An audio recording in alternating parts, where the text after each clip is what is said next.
Morning, folks. Papa Joe here. I'm sitting over here in Saginaw, Texas again.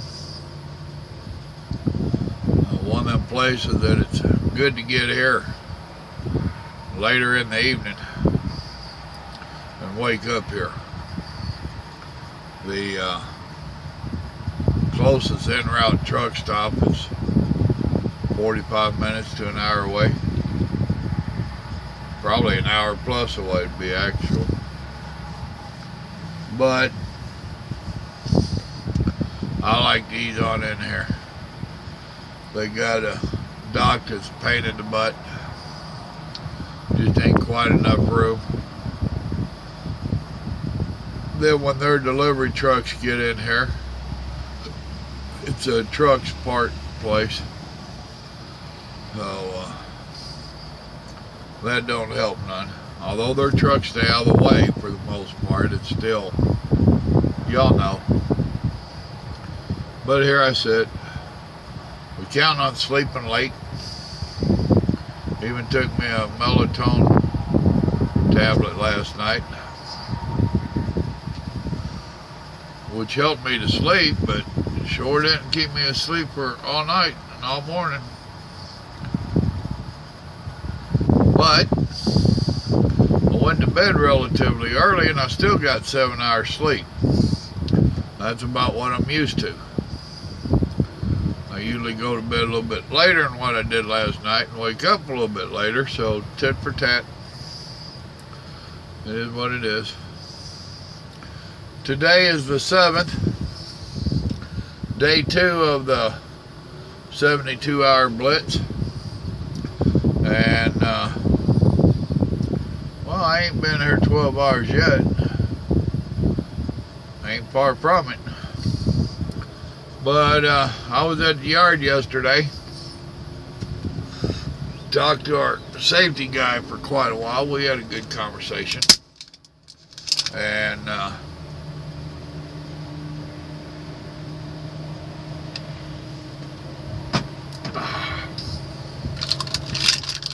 inquired, excuse the noise, gotta get the stuff off my lid. I inquired how we was doing on the inspections, and now this was 1 o'clock, noon maybe. He said so far we hadn't heard nothing. He hadn't heard about nothing. I had to shop, give my truck a good once over.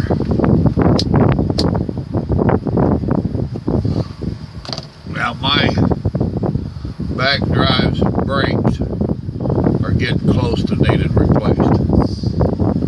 And I asked the shop to give the truck a good once over and make sure that them brakes were still in compliance, and they were. Of course, you know how dispatch is. Hold on a second. Morning blowing here going on. Alright, I'm back with you. Like I was saying, you know how dispatch are. They go get Nancy and want that truck gone. Our company ain't no different.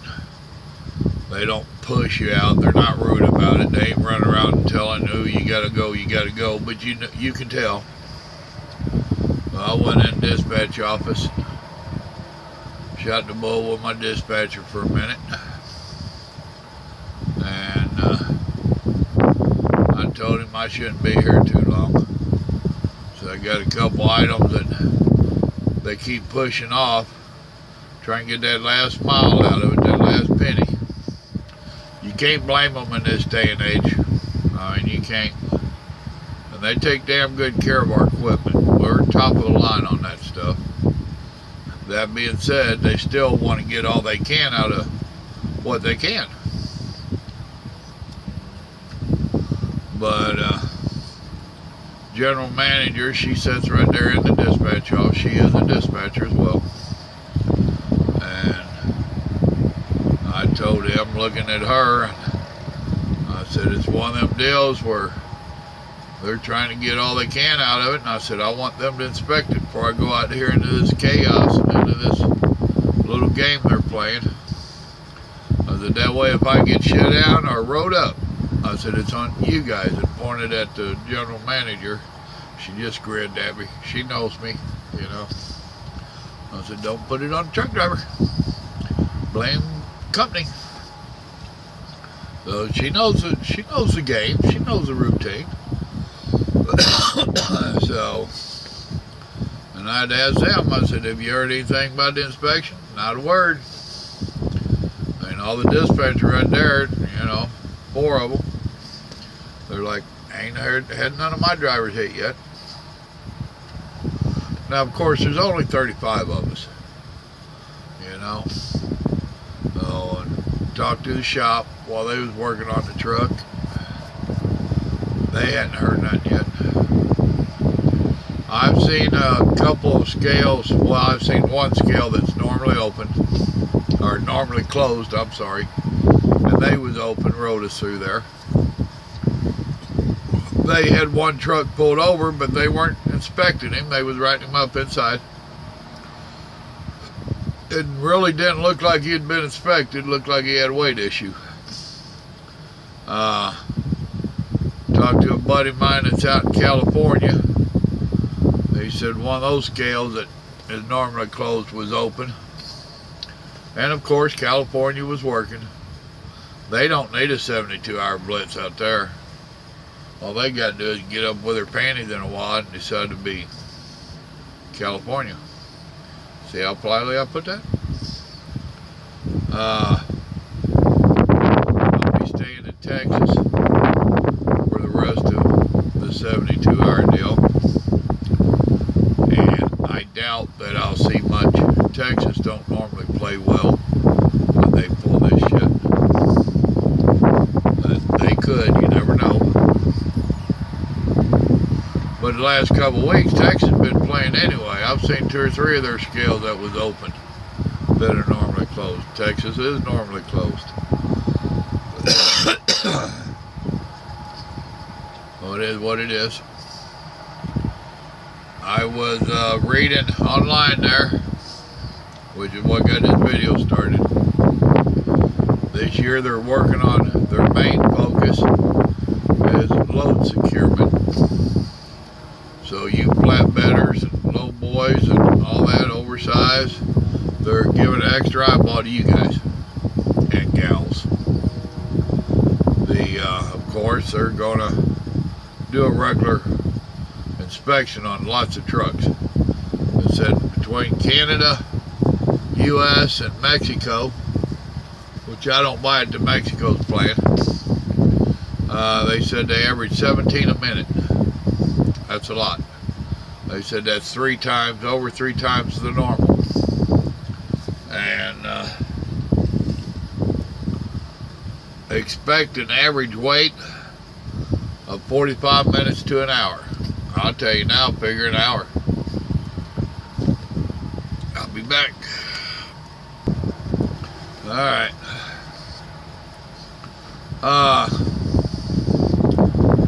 It normally takes 45 minutes to an hour for a regular level 1 inspection.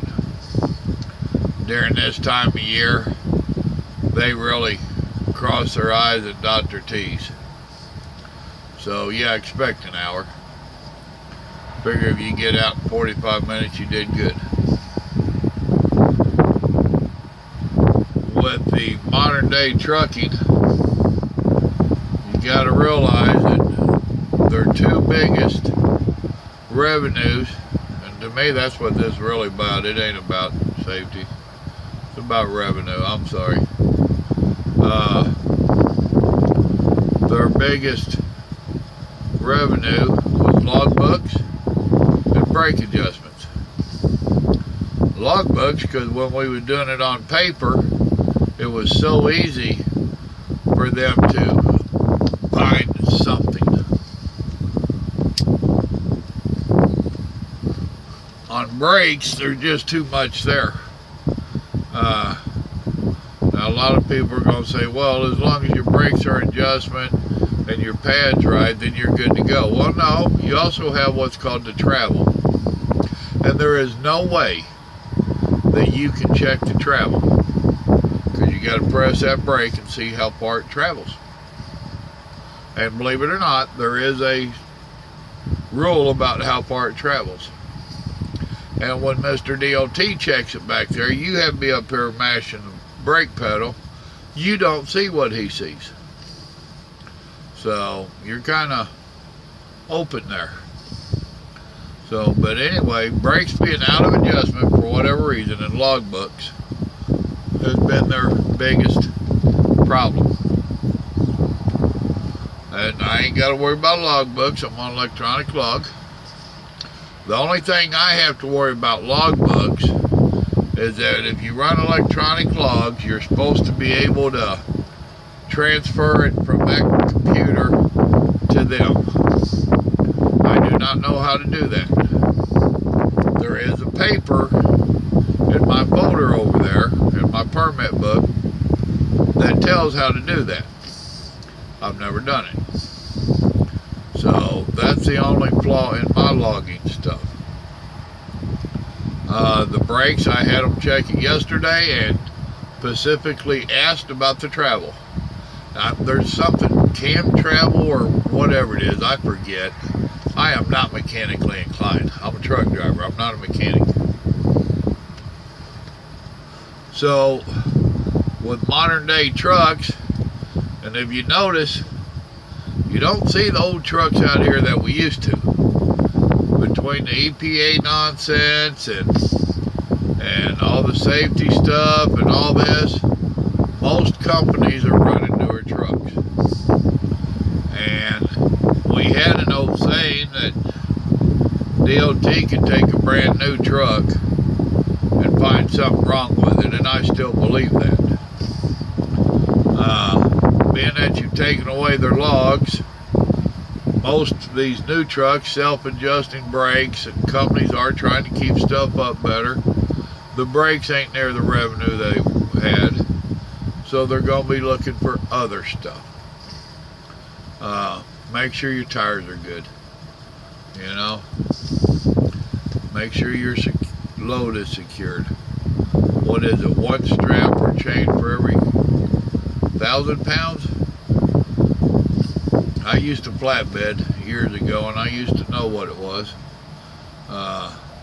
Then you've got some places like Texas where we'd hauled shingles out of there, and you had to have 2 straps on the front and back.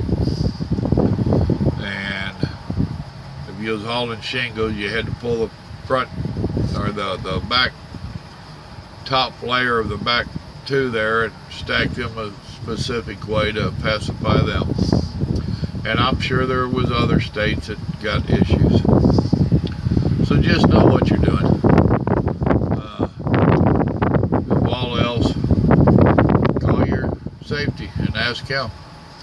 You know, if you're going to be through a state you expect trouble in, or you're not sure about anything on the securement of your load, your safety should know. Somebody in your company should know. So, try not to give them any money. Being compliant. If anybody's seen any special activity out here, if you just leave a little word, it would might help somebody. So, and that's the word on the 72-hour blitz. It's here. I've noticed the last few years it really hasn't been what it was years ago, and I personally think that's because the revenue's down. When they first started doing this stuff, what, 20 years ago? Man, they was everywhere. Oh man, they was literally everywhere. And the last few years, several, 6, 7, whatever, you don't see them out here like you used to. And I honestly believe that's because the revenue's down. Everybody's getting to be more compliant.